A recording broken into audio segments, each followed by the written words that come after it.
유사시 지하 100m의 벙커에 북한 지휘부가 숨어도 또 핵시설이 숨어 있어도 다 초토화시킬 수 있는 괴물 미사일.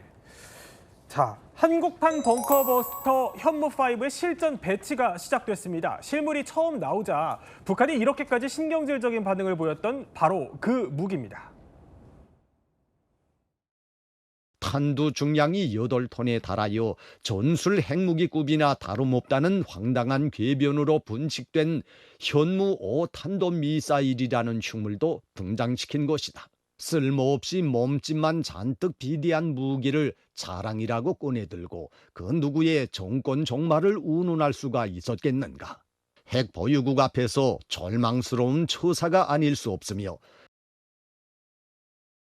쓸모없이 몸집만 크다 이렇게 콕 집어서 북한이 비난을 하는 거 보면은 이거 상당히 이례적이긴 한데 바꿔 말하면은 그만큼 이 위력이 어마어마하다 이 얘기 아니겠어요? 요즘 말로 좀 긁힌 게 아닌가 하는 생각이 드는데요. 쓸모없이 몸집만 잔뜩 비대한 정도가 아닙니다. 우리가 괴물 미사일이라고 부르는 이유가 있는 게요.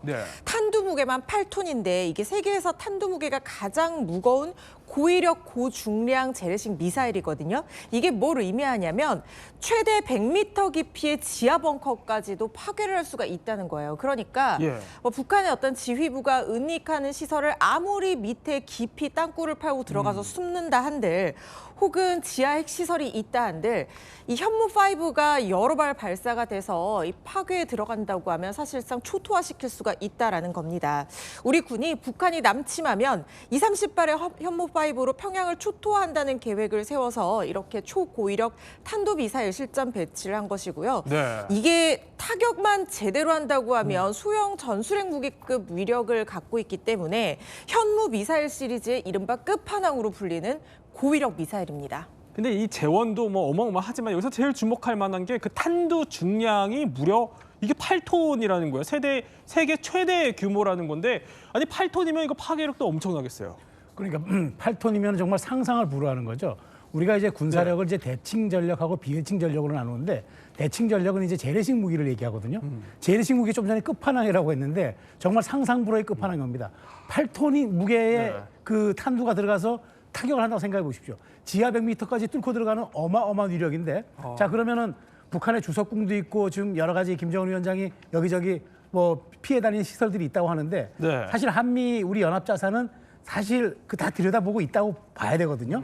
그렇다면 사실 위치 파악이 됐을 때 이 탄두가 8톤짜리가 벙커버스터가 떨어진다 그러면 그 공포는 어떻게 될까요? 그러니까 지금 북한이 이렇게 정말 민감하게 반응하는 것도 무리가 아닙니다. 그러니까 북한이 예민해할 만합니다. 이게 지금 영상을 하나 더 보여드리면은 위력이 참 대단하다고 보이는 게 이게 2024년에 국군의 날 행사 때 처음으로 이제 대중한테 공개가 됐을 때거든요. 자, 그런데 지금 바퀴가 굴러가는 영상 저희가 추가적으로 보여드릴 텐데 자, 영상이 이제 준비가 되면 보여드리겠습니다. 지금 보면은요, 바퀴가 뭔가 옆으로 가는 듯한 느낌이거든요. 약간 개걸음하는 것처럼. 이건 뭐 하는 거죠? 왜 그러냐면요. 지금 저 장면인데요. 바퀴가 지금 약 45도 각도로 틀어서 지금 이동을 하고 있는 겁니다.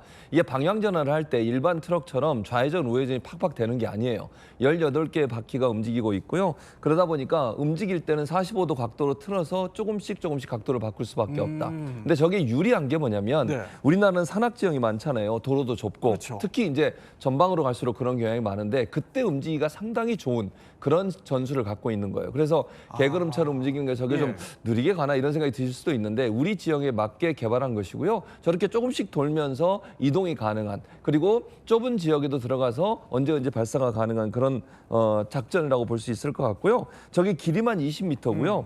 무게가 36톤이에요. 그러니까 엄청나게 크고 무거운 그런 무기이기 때문에 움직이는 것도 약간 45도 각도로 움직이면서 개걸음 가듯이 간다고 볼 수 있을 것 같은데 이게 외관의 위력뿐만 아니라 기존의 미사일과 전혀 다른 현무5가 지난해 말부터 작전부대에 실전 배치가 됐고요. 군은 지난해 말부터 야전 부대를 중심으로 배치했다고 얘기했고 현 정부 말까지 이걸 완전히 작전에 배치를 완료하겠다 이렇게 얘기했습니다. 완료하겠다. 자, 그런데 우리가 지금 벙커버스터 얘기를 하고 있으니까 벙커버스터 하면 떠오르는 게 미국이 지난해에 그 이란의 지하 핵시설을 기습 타격했던 거 지금 저 자료 영상 보여드리고 있는데 많이들 이거 기억하실 것 같아요. 근데 한국판 벙커버스터인 현무5도 유사시 이제 이런 역할을 할 수 있다는 거잖아요. 근데 문제는 이영종 박사 이 북한의 그 지하 시설이 정밀 타격하기에는 거의 거미줄 수준 아닙니까? 북한의 지하 시설이 6,000개나 됩니다. 그리고 되게 화강암 지대에 6,000개. 이렇게 지어져 있고요. 네.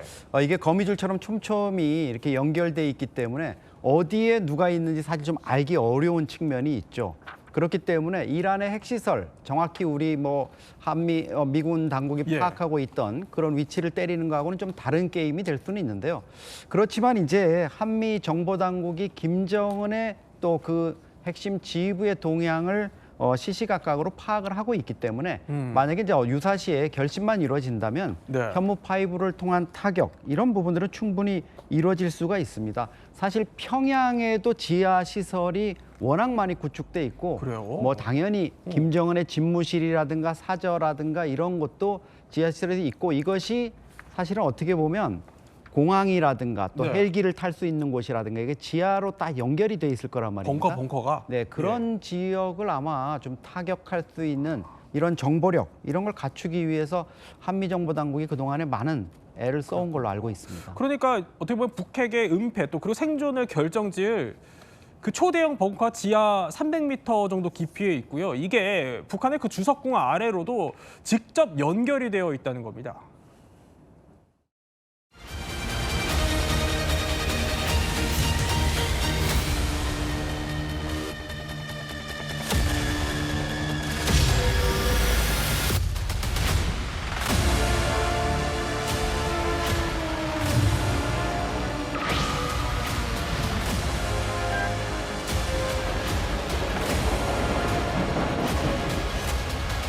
우와, 300m 안에 차가 나네.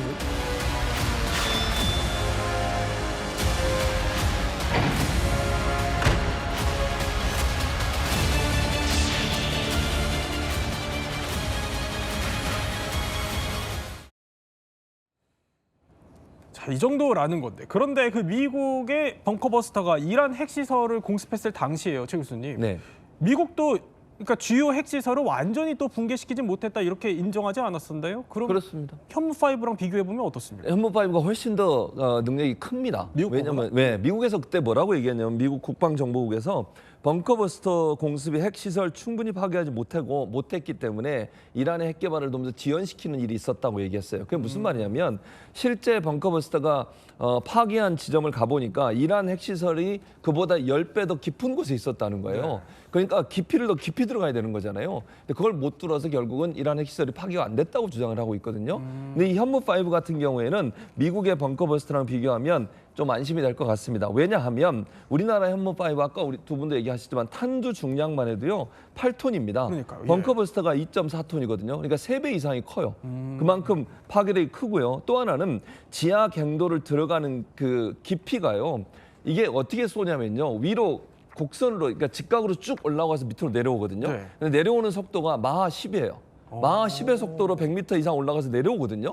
그래요? 이렇게 되면 예. 이게 이 들어가는 속도가 엄청나게 세게 들어오게 되잖아요. 네. 그러면 밑에 지하에 100m 이상까지 뚫고 들어갈 수 있는 힘을 발휘하게 되는 거죠. 지금 저 화면에 나오고 있는데 저렇게 올라가서 예. 직각으로 다시 내려와서 내려오는데 그 속도가 마하 10에 가깝기 때문에 네. 뚫고 들어가는 깊이가 훨씬 깊어진다는 거죠. 그래서 북한이 숨어 있는 그 지하 벙커까지 충분히 도달할 수 있고 네. 또 하나 사거리가 400km예요. 400km라 하면 북한 전역을 사정권에 둘 수 있는 거죠. 그래서 뭐 북한 북쪽에 있는 곳에다가 만약에 벙커를 만들어 놔도 현무5가 충분히 타격 가능한 그런 능력을 갖고 있다고 볼 수 있겠습니다. 자, 보통 이제 북한의 지하 시설을 하면요. 화강암 그 산악지대에 마치 좀 거미줄처럼 뻗쳐 있다라고들 평가를 하는데요. 또 다른 전문가는 이 현무5가 이런 원리로 초토화시킬 수 있다고 말합니다. 벙커버스터는 자유낙하지만 그러나 현무5는 미사일이기 때문에 정말 속도가 극초음속에 가까워요. 마하 5 이상이 나오기 때문에 GBU-57보다 절대로 떨어지지 않는다. GBU-57은 B2 스피릿으로 딱 한 발을 치를 수 있거든요. 그런데 현무5는 수십 발을 동시에 투사할 수 있거든요. 자, 쉽게 말해 세계에서 가장 무거운 탄두가 빛에 가까운 속도로 수십 발이 내리꽂힐 수 있다는 겁니다. 자, 지금 보시는 게요. 김정은이 지하 벙커에 있는 것으로 추정되는 사진입니다. 유리창이 전혀 없죠. 자, 이런 무기가 이제 우리 야전에 배치되기 시작했고 그러면 이 억지력 차원에서 보면은 어느 정도 평가할 수 있습니까? 전술핵 한 발을 투하하는 것과 맞먹는 위력이다. 이러니까 재래식 위력으로서는 뭐 끝판왕이다 이렇게 볼 수 있고요. 네. 특히 이 초정밀 타격이 가능하고 아까 보셨지만은 정확히 어떻게 보면 타겟으로 말하면 10점짜리 거기다 그대로 꽂히잖아요. 그리고 이게 100m에 설사 도달을 못한다 그래도 네. 과거에 그 이스라엘이 이란을 정밀 타격할 때 보면 꽂혀서 구멍이 난 데다가 또 집어넣어 가지고 깊숙이 들어가고 사실 이게 꼭 그 깊이까지 뭐 300m까지 도달을 안 한다 그래도 그 지하에 있는 그 충격파나 이런 것 때문에 정말 정보당국 사람들 얘기 들어보면 피 한 방울 안 흘리고 다 숨질 수 있다. 그러니까 한번 들어가면 나올 수 없는 이런 구조다 이렇게 얘기를 하거든요. 그렇군요. 결국 뭐 예. 김정은으로서는 계산이 확실해지는 거죠. 김정은과 지휘부가 타격을 입으면 다시는 반격을 할 수 없는 이런 상황이다. 그러면 도발을 하기는 어려운 상황일 겁니다. 네, 또 현무5 실전 배치 소식까지 한번 짚어봤습니다.